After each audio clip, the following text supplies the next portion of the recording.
The studio lights at Network News headquarters in Manhattan blaze with surgical intensity as Dr. Genia Gordon clipped a wireless microphone to her green scrubs and settled into the guest chair.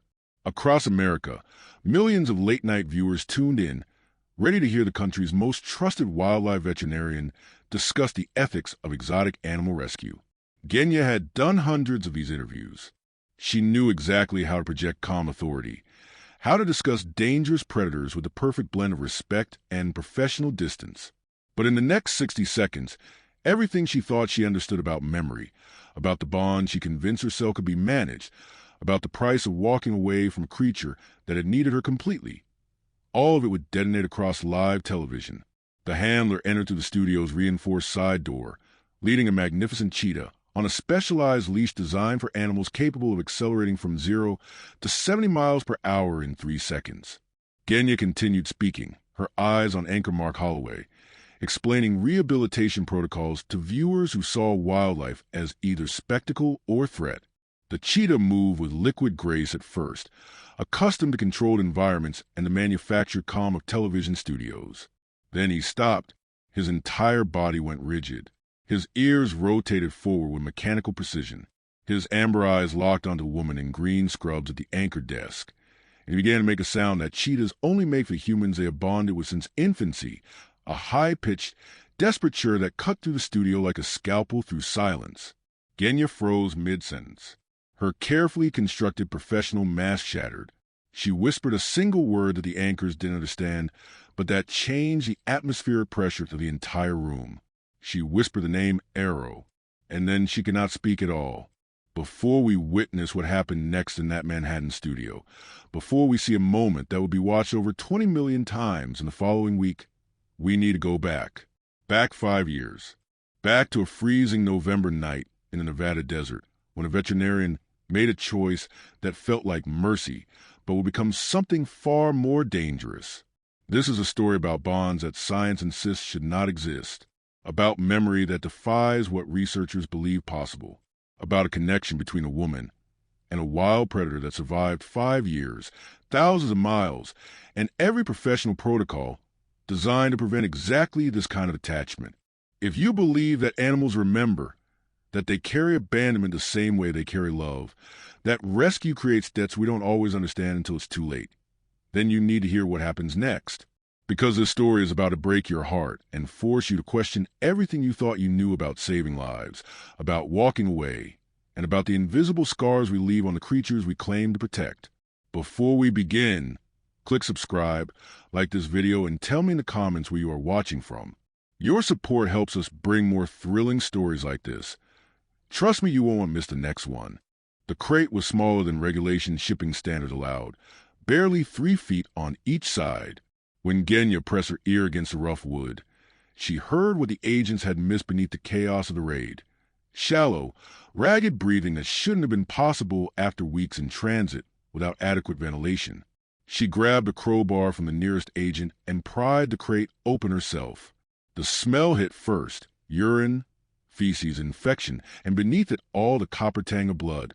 Then she saw him. A cheetah cub curled in the corner, so small and still that for a terrible moment she thought she was looking at a corpse.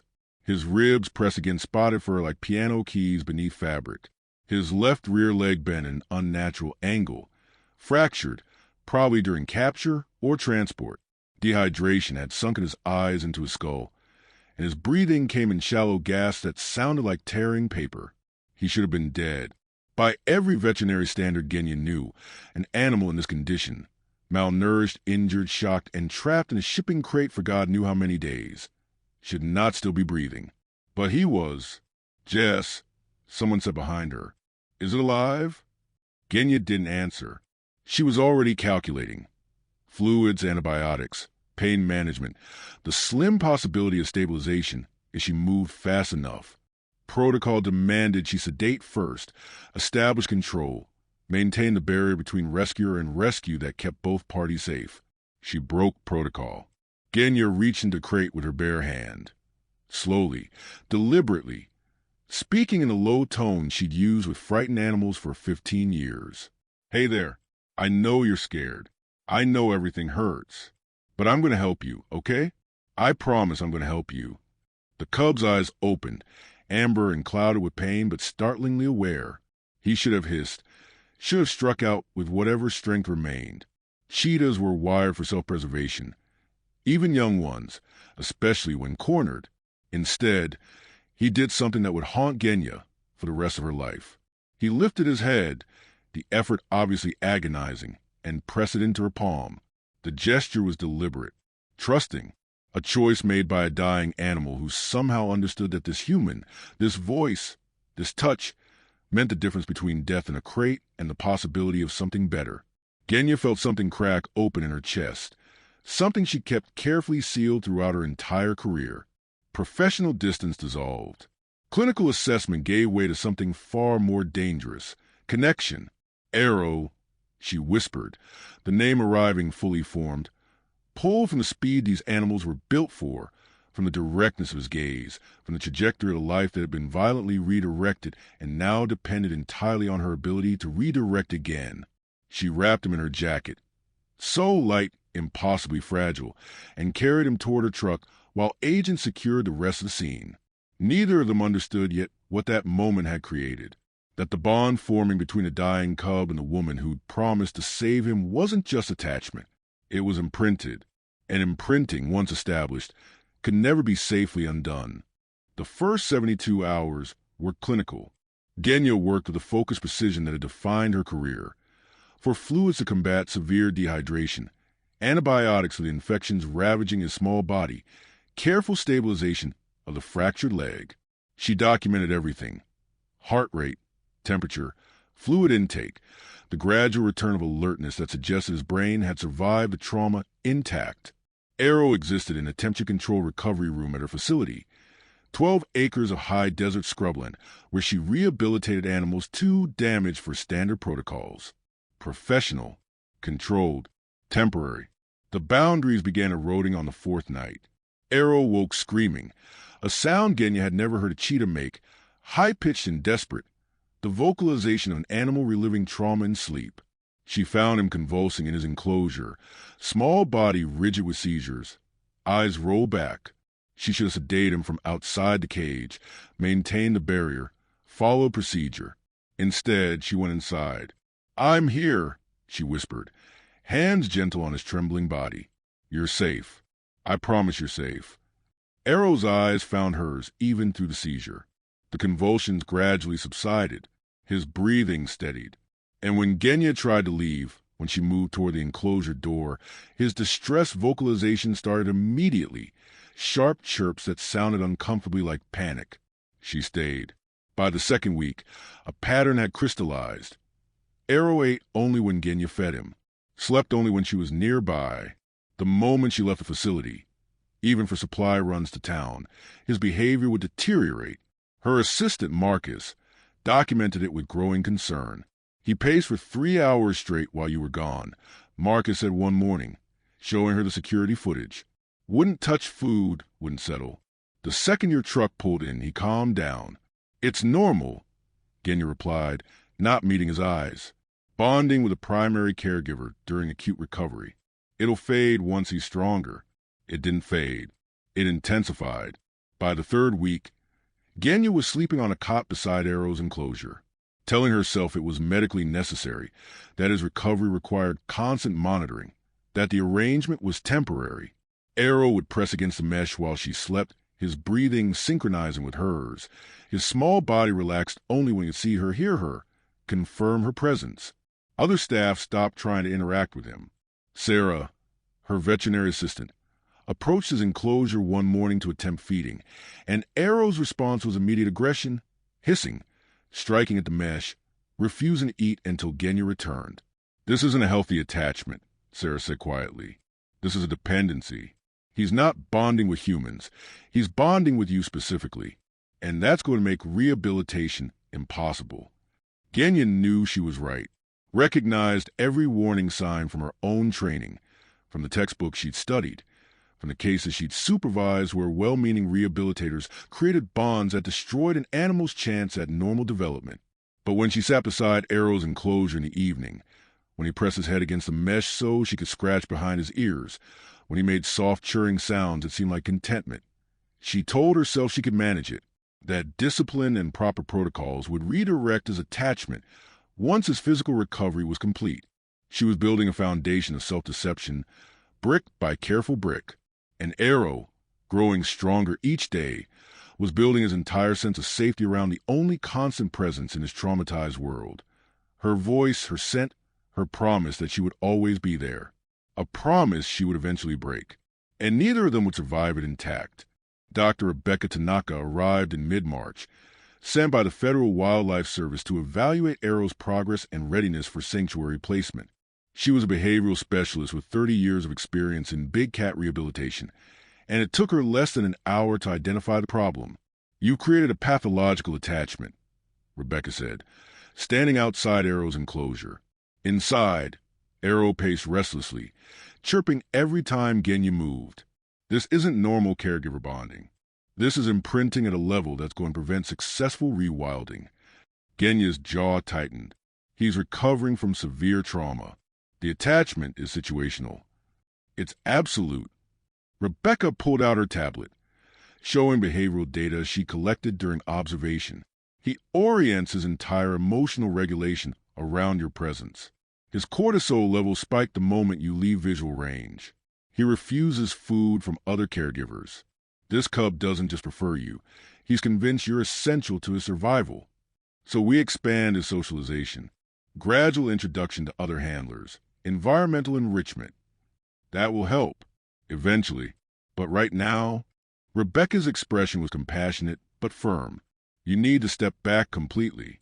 Let other staff take over his care. Break the dependency before it calcifies into something permanent. Genia didn't step back. Instead, she buried herself in research. Found studies claiming that juvenile cheetahs lack the cognitive capacity for long-term memory of specific humans. Read papers suggesting that when an animal was removed from a bonding environment, instinct would reassert itself within weeks.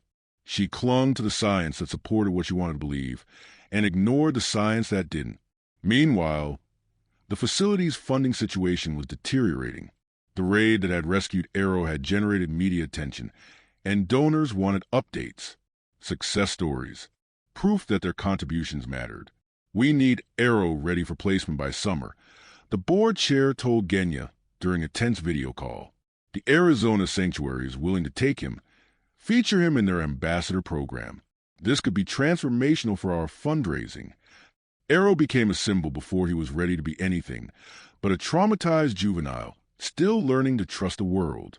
Genia convinced herself she had time, that she could create distance gradually, prepare Arrow properly, manage the transition with enough care that the bond would loosen rather than tear. But every attempt at separation made things worse. When Genia left for a veterinary conference in April, just 2 days, carefully planned, Arrow stopped eating entirely. Marcus called her in a panic on the second day. The cub had refused food for 36 hours, showed signs of stress-induced illness, and wouldn't respond to any intervention. The moment Genia's truck pulled into the facility parking lot, Arrow's distressed vocalization ceased. He ate ravenously the instant she approached his enclosure. "This can't continue," Marcus said, exhaustion evident in his voice. "It won't," Genia replied. "Once he's physically mature enough, once we implement proper protocols." "Genia, he's not going to forget you. I don't care what the studies say about memory duration. That cub has made you his entire world, and we're running out of time before someone forces a placement decision." But Genia had read the reassuring papers, had consulted with experts who insisted that cheetahs were adaptable. That separation would be difficult but ultimately successful. She constructed an elaborate framework of professional justification around choices driven entirely by emotion.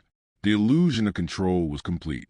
The lie she was telling herself, that love could be managed with enough discipline, that bonds could be redirected with proper protocols, that walking away would hurt briefly but heal quickly, had become indistinguishable from truth.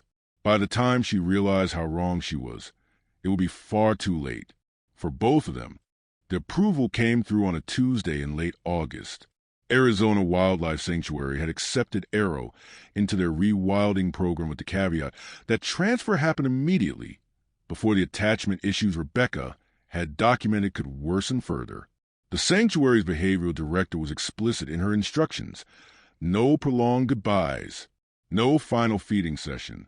Clean separation protocols have proven most effective for bonded juveniles. Dr. Gordon should not be present during transport. Genia read the email 3 times, each word landing like a physical blow. She drafted a response arguing for a transitional approach, for time to prepare Arrow properly, for the basic dignity of explaining, even if he couldn't understand the words, why she was leaving. She never sent it. The Federal Wildlife Service had made the decision. The facilities board had approved it. Arrow's best chance at a normal life required severing the bond she created and doing it quickly enough that the wound might heal cleanly. The transport team arrived at dawn on Thursday. Genia watched her office window, hands pressed against the glass, as they prepared the specialized crate. She'd been ordered to stay inside, to let the professionals handle the sedation and loading without her interference. Arrow was awake when they approached his enclosure, alert, curious about the unusual early morning activity. He chirped once, the greeting sound he made whenever he sensed something interesting.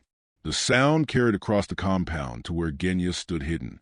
She saw the exact moment Arrow realized something was wrong. His body language shifted from curiosity to confusion. He moved to the front of the enclosure, eyes scanning the compound, searching for the one constant presence that made sense of disruption, searching for her. The tranquilizer dart hit clean. Arrow's legs folded beneath him before he understood what had happened, his eyes still scanning, still searching, even as consciousness faded. They loaded his sedated body into the crate with professional efficiency. Genia watched Marcus help secure the straps, watched Sarah double-check the ventilation ports, watched the team load the crate into the climate-controlled transport vehicle. At the last moment, just before the doors closed, Arrow's eyes opened slightly, fighting through the sedation with desperate determination. He chirped once more, softer, questioning. "Where are you?" Genia's hand moved toward the door handle.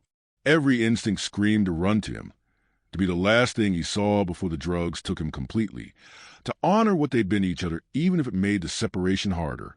Marcus had warned her this would happen, had stationed himself near her office door specifically to prevent this exact impulse.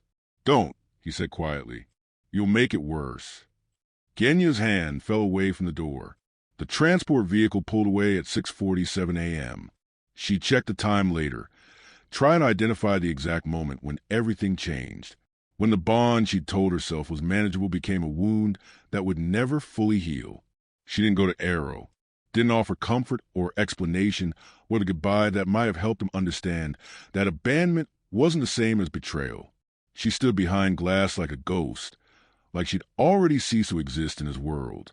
And in the transport vehicle, Arrow woke during a rest stop 2 hours later, woke to unfamiliar sounds, unfamiliar handlers, and a complete absence of the voice and scent he'd organized his entire existence around.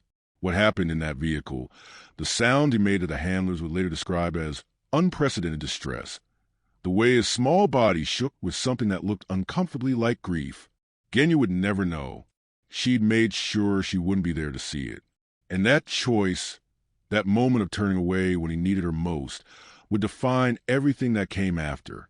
Some wounds don't heal because they're too deep. They don't heal because they were never properly acknowledged in the first place. 5 years moved like a geological process, slowly reshaping everything while appearing unchanged on the surface. Arrow grew into his full power at the Arizona sanctuary. 140 pounds of pure velocity, muscle and bone engineered for speeds that defied physics. The sanctuary posted updates periodically. Arrow in his expansive enclosure, Arrow participating in enrichment activities, Arrow representing their successful rehabilitation program. What they didn't post were the incident reports that accumulated in his behavioral file. November 2020. Subject attacked handler during routine enclosure maintenance. Handler wearing green coveralls. Required 12 stitches. The subject calmed only after the handler removed clothing and left visual range. March 2021. Subject destroyed enrichment materials provided by female volunteers. The volunteer had worn a green cardigan. Unprovoked aggression. Highly targeted. June 2022. Subject shows persistent distress during feeding by staff in green uniforms. Refuses food until staff departs entirely. Pattern remains unexplained. December 2023. Subject's file flag for behavioral instability. Recommendation: remove from ambassador program consideration. The sanctuary's veterinary team documented everything but couldn't explain it. Cheetahs didn't maintain 5-year associations with specific colors, didn't hold grudges, or remember individual humans after prolonged separation. The research was clear. Every behavioral textbook confirmed it. Yet Arrow's reactions remained consistent, violent, and unmistakably specific. He never fully adapted, never formed bonds with handlers, existed in a state of permanent wariness that the sanctuary staff labeled trauma response, without understanding what trauma he was responding to. Meanwhile, Genia's reputation expanded across the country. She spoke at conferences from Seattle to Miami, published papers on rehabilitation ethics, and served on federal advisory panels. Her TEDx talk, The Invisible Bonds, What Rescue Really Means, surpassed 3 million views. She never mentioned Arrow by name, never discussed the specifics of their bond, or acknowledged the cub she'd saved and then abandoned. When colleagues asked about her most challenging case, she deflected with clinical anecdotes that contained no emotional truth. The guilt followed her like a shadow she couldn't outrun. Late at night in hotel rooms after successful speaking engagements, she would search the sanctuary's website for updates on Arrow, would study photographs of him, powerful, isolated, his amber eyes holding something she recognized but couldn't name.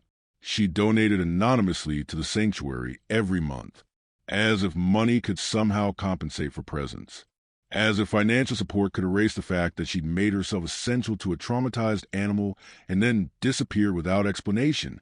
Her personal life remained empty. Relationships that started with promise ended when partners realized she was performing availability rather than offering it. Her facility thrived, her career flourished, but the woman at the center of it all was hollow, animated by professional competence, but fundamentally alone. Neither of them healed. Arrow lived in a state of permanent incompleteness, unable to trust fully, unable to forget what trust had once meant. Genia lived in a state of permanent guilt, unable to forgive herself, unable to acknowledge the full scope of what she'd done. They existed on opposite sides of the country, separated by distance and time, and the lies people told themselves about memory and forgetting, until a television producer in New York saw an opportunity for compelling content, until someone decided that reuniting a woman with the animal she'd saved would make extraordinary television, until the universe proved, with horrifying clarity, that some bonds don't fade. They just wait. The invitation arrived in late October via a producer named Derek Chun, whose credentials included 3 Emmy nominations and a reputation for segments that went viral. We're doing a deep dive on wildlife rehabilitation ethics. He explained during the initial call, the controversies, the successes, the gray areas. You're the name that keeps coming up. We'd love to have you as our primary expert. Genia hesitated. She reduced her media appearances over the past year, finding the performance of expertise increasingly exhausting. But Derek was persuasive, and the platform was significant. Prime time, national reach, the kind of visibility that could influence policy. We're partnered with a few sanctuaries for live demonstrations, Derek added casually. Really helps viewers connect with the animals we're discussing. Which sanctuaries? Arizona Wildlife, Wyoming Conservation Center, and a few others. We're still finalizing the lineup. Something cold moved through Genia's chest. What animal specifically? Nothing's locked yet. Probably some ambassador program animals, the ones accustomed to public appearances. Derek's tone was smooth, unrevealing. Does that work with your schedule? She should have pressed for details. Should have demanded a complete list of animals before agreeing. But the odds seemed impossibly low. Arizona had dozens of big cats. The universe wasn't that deliberately cruel. She accepted the booking. 3 weeks later, in a climate-controlled holding area behind the network news studio, handlers from Arizona Wildlife Sanctuary reviewed safety protocols for the 3rd time. "This is insane," the youngest handler muttered, checking the specialized leash. "You all read his behavioral file. You know what he does around." The producer insisted, Rebecca, the senior handler, cut him off. She'd worked with Arrow for 4 years and understood his triggers better than anyone. Said it would be powerful television, that the public deserves to see successful rehabilitation outcomes. This isn't successful rehabilitation. This is a ticking bomb. Rebecca didn't disagree. She'd argued against bringing Arrow and had documented her concerns in writing, but the sanctuary's director had overruled her, seduced by the promise of national exposure, by Derek's assurance that Dr. Gordon had specifically requested to see her most challenging success stories. That assurance was a lie, but Rebecca wouldn't discover that until much later. Arrow had been transported under heavy sedation, sleeping through the 6-hour flight and ground transfer. Standard procedure for long-distance animal relocation. The drugs were timed to wear off 2 hours before the broadcast, giving him time to fully metabolize the sedatives and appear alert for cameras. He'll be fine. Derek had insisted during the planning calls. You said he does well in controlled studio environments. With handlers, he knows. In situations without triggers. Dr. Gordon will be 20 feet away, separated by the anchor desk. There's no actual contact. What could go wrong? Everything Rebecca thought, but didn't say. Everything could go wrong. At 9:47 p.m., 17 minutes before the broadcast went live, Arrow woke up in his transport crate backstage. His eyes opened slowly, pupils adjusting to the artificial lighting. He was accustomed to studios, to the controlled chaos of television production. His breathing was steady. His body language is calm. Then the air conditioning system cycled on, pulling scent from the main studio through the ventilation system. Arrow's entire body went rigid. He knew that scent, had known it since infancy, since the first moment consciousness had returned after near death. It was encoded in his memory deeper than language, deeper than rational thought. The scent of safety, of survival, of the voice that had promised to stay, the voice that had disappeared. Arrow began to vocalize, soft at first, then building in intensity. The handlers exchanged alarmed glances. "That's not normal," the young handler said. "That's distress. We're live in 12 minutes. Derek's voice crackled through Rebecca's radio. "Is there a problem?" Rebecca looked at Arrow, at the way his eyes had fixed on the door leading to the studio, at the tension coiling in muscles designed for explosive acceleration. She pressed the radio button. "Yes, we have a serious problem." "Handle it," Derek replied. "We're not canceling." The channel went dead, and Arrow, separated by a single door from the woman who'd abandoned him 5 years ago, waited with the patience of a predator who'd finally found what he'd been searching for. The reinforced door opened at exactly 10:03 p.m., 17 seconds after broadcast went live. Genia was mid-sentence, explaining rehabilitation timelines to anchor Mark Holloway, when she heard the distinctive sound of claws on the polished floor. Her professional mask remained intact. She'd trained herself not to react to unexpected studio disruptions. Then Arrow entered her line of sight, and every carefully constructed defense shattered. He was magnificent, fully grown, powerful, moving with the lethal grace that defined his species. The handlers held specialized leashes designed to control 200 pounds of pure acceleration, their grips confident, professional. Arrow took 3 steps into the studio before he stopped. His entire body went rigid. Ears rotated forward with mechanical precision. His amber eyes locked onto Genia with an intensity that transcended animal recognition. This was knowing, absolute and undeniable. The sound that emerged from his chest wasn't the calm vocalization of an ambassador animal. It was a fractured chirr of abandonment given voice, sharp, accusing, desperate. Genia's face was drained of color. "Arrow," she whispered, the name escaping before conscious thought could prevent it. The lead handler felt the leash tension change 1 second before everything exploded. "Wait, he's—" Arrow moved. Not the blind charge of prey drive, but the calculated advance of an apex predator who'd found exactly what he'd been searching for. He wrenched sideways with force the handler wasn't prepared for, the specialized leash slipping through gloved hands. The studio erupted into chaos. Cameras toppled as crew members fled. Rachel Dean, the co-anchor, screamed. Medical equipment Genia had brought for demonstration scattered across the floor. Syringes, bandages. The props meant to illustrate compassionate care, now obstacles in a nightmare made real. Arrow didn't charge blindly at Genia. He moved with terrifying intelligence, cutting angles, hurting her exactly as cheetahs isolated prey from a herd. Each movement is deliberate. Each step is calculated. This wasn't predation. This was a confrontation. Reckoning. 5 years of incomprehensible abandonment compressed into seconds of absolute recognition. Genia stumbled backward, her chair clattering over. Arrow feinted left, forcing her right, away from the exit, away from help. His eyes never left her face. Those amber eyes that held intelligence, memory, and something that looked devastatingly like accusation. You promised. You left. Why? Security breach. Someone shouted from the control room. Deploy countermeasures. Genia saw the understanding dawn in her colleagues' horrified faces. This wasn't random violence. This was specific, personal, an animal who remembered everything and had waited 5 years for the chance to demand answers that could never be given. Arrow swiped, claws extended but a blow deliberately short, forcing Genia against the anchor desk. Not to kill, to the corner. To make her stay in one place long enough to understand what she'd done. Her legs gave out. She dropped to her knees, hands raised not in defense but in surrender. Arrow. Her voice broke completely. I'm so sorry. God, I'm so sorry. He stopped. One suspended moment where 20 million viewers held their breath. Arrow stood 4 feet away, sides heaving, that fractured chair still vibrating in his chest. His amber eyes locked onto hers with an intelligence that asked the only question that mattered. Why did you leave me?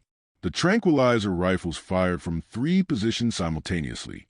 Genia saw it happen in slow motion, the darts hitting Arrow's shoulder, his flank, his hindquarters. His body wavered, fighting the drugs with desperate strength. He tried to take one more step toward her and tried to close the distance one final time. His legs folded. He collapsed mid-stride, 200 pounds of accusation and memory hitting the studio floor with sickening finality. But his eyes stayed open, fixed on Genia's face even as consciousness faded, even as handlers rushed forward with nets and restraints, even as the world dissolved into chemical unconsciousness. He never looked away, and Genia, kneeling in the wreckage of her carefully constructed life, finally understood what she'd done 5 years ago in that desert facility. She hadn't just saved him. She'd made herself essential to his existence, then vanished without explanation, leaving a wound that never healed because he'd never understood why it happened. The broadcast was cut to static, but the damage was done.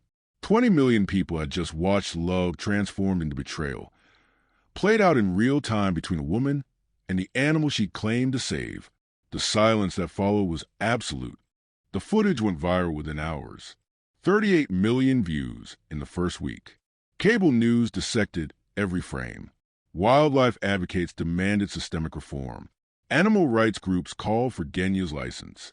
A senator mentioned Arrow's name during a committee hearing on exotic animal regulations. Genia watched none of it. She submitted her resignation the morning after the broadcast, effective immediately. No statement.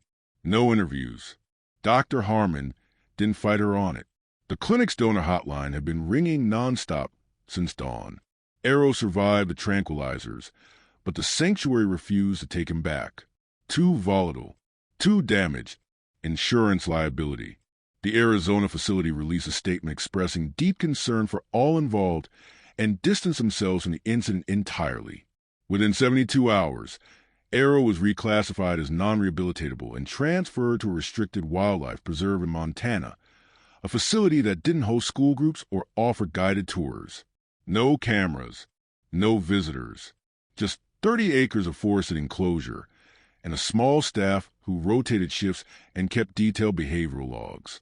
Genia learned this from a terse email sent by a federal wildlife coordinator she'd never met. The subject line read, "Final placement notification." She didn't reply. 6 months passed. Winter came early to Montana. Genia drove through snow-heavy pines for 2 hours before reaching the preserve, her rental car skidding twice on black ice. The guard at the gate checked her credentials 3 times before waving her through. The observation facility was a single-story concrete structure built into the hillside, designed to be invisible from the enclosures. Inside, fluorescent lights hummed above industrial tile floors. A staff member, young, nervous, wearing a name tag that read Jess, led Genia down a narrow corridor lined with reinforced viewing windows. "He's been stable," Jess said quietly. "No aggressive incidents since arrival. Appetite's consistent. The vet says he's physically healthy." Genia didn't ask what stable meant in this context. They stopped at the last window. Jess stepped back. "I'll give you some time." The door clicked shut. Genia stood alone, facing thick tempered glass that looked out onto a snow-dusted clearing bordered by evergreens. The enclosure stretched beyond what she could see, designed to mimic natural habitat, while remaining utterly inescapable. At first, she saw nothing. Then movement emerged from the tree line. Arrow. He was larger than she remembered. Muscle rippled beneath his coat as he crossed the clearing with fluid precision. A small scar marked his left shoulder, new, unexplained. He stopped 20 feet from the glass. His amber eyes locked onto hers. Genia's breath caught. For a long moment, neither of them moved. Arrow could see her clearly. She could see the rise and fall of his chest, the subtle tilt of his head as he studied her face. No growl, no charge, just recognition. Slowly, Arrow padded forward. His gait was measured, deliberate. None of the explosive rage that had torn through the studio. He stopped directly in front of the glass and sat. The movement was unhurried, almost formal. His tail curled around his haunches. His ears rotated forward, waiting. Genia's hand trembled as she raised it, pressing her palm flat against the cold glass. Arrow's gaze dropped to her hand. Then, with careful precision, he lifted his right paw and placed it against the glass, directly opposite hers. Claws retracted, pads splayed. The mirror image of a gesture she made 1,000 times when he was small enough to cradle. They stayed that way. No sound passed between them. No call. No chirr. Just the weight of everything that couldn't be undone, held in a space where glass met glass and neither could reach the other. This wasn't forgiveness. Arrow's eyes held no warmth. Only the steady, unblinking certainty of memory, preserved exactly as it had fractured. He knew her. He would always know her. But what returned wasn't love. It was something sharper, more permanent. Arrow's paw stayed pressed to glass. Genia didn't lower her hand. And in the cold fluorescent light, with 30 acres of Montana wilderness stretching behind him and 3 inches of tempered glass holding everything in place, the truth settled between them. Love, remember, does not always return as love. Sometimes it comes back as something far more dangerous. Sometimes it just comes back, and you learn to live with the glass.